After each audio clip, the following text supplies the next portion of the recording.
Here we have a SEIKO 6138-3002, which is often nicknamed the Jumbo.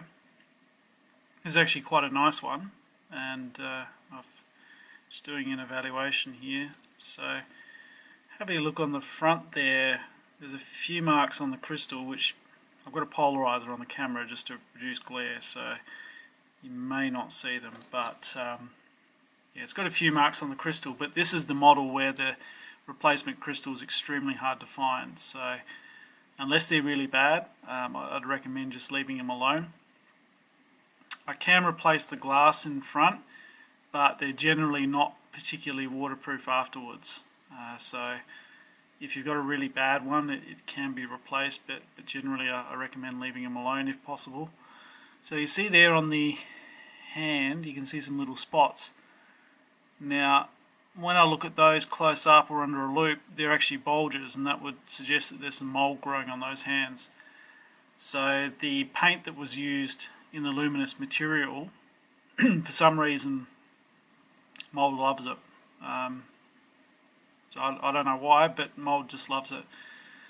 So I'll probably end up re-luming that to improve the appearance.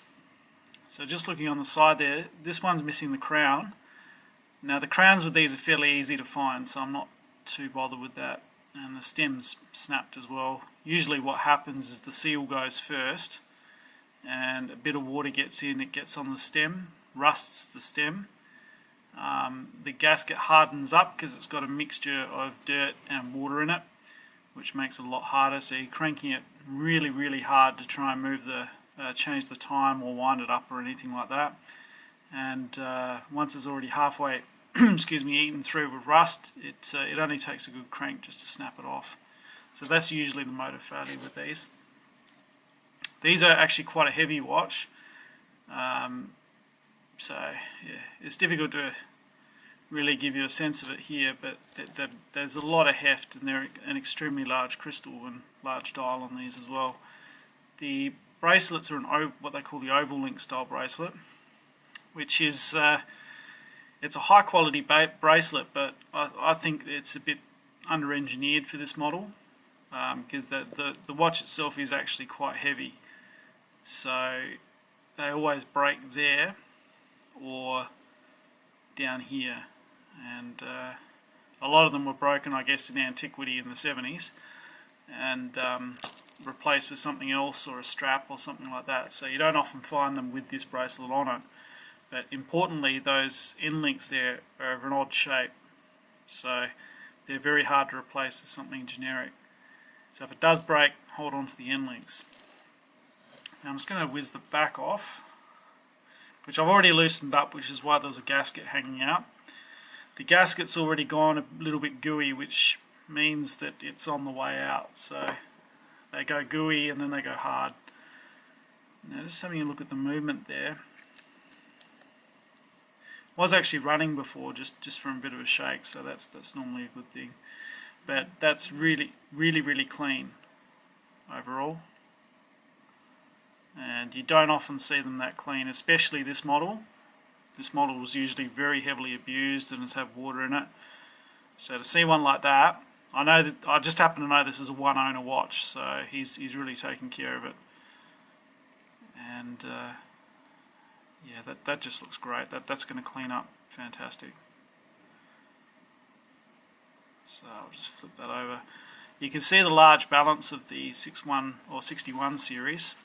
The two major, I guess, workhorse movements in the 70s were the 61 series of movements, which is the 6105, 6106, 6119, 6117, 6139, 6138, all that sort of stuff, which have the large balance. And then later on they came out with the 63 series. So the difference between the 61 and the 63 series is the 63 series has a smaller balance, and also to change the day and date, you pull the crown to the first position and turn it. Whereas with the 61 series, they're a push. So you push the crown in to change the day and date. So it's a light push for just the date, and a really heavy push for the day as well. And personally, I think the 63 series system is better, because with the 61 series you get a lot of broken crowns, and that's just due to the amount of force that you have to put on the pusher, especially when the gaskets have hardened a bit, just to get the darn thing to change the day and date. So I think that's a good change that they made. And the 70 series, which is the 7005, 7006, they had the same sort of evolution as well. So some of them, and I forget which ones it is exactly, have a push to change, and some have a pull and turn to change. And at the time, apparently the push change was considered more exclusive, or something along those lines. So yeah, that's how they go. So this one will get a full rebuild, and it'll get those hands reloomed, also the crown and stem replaced, and I think also the rest of the case and stuff will go on the ultrasonics. So I reckon that'll come up really good. Thank you.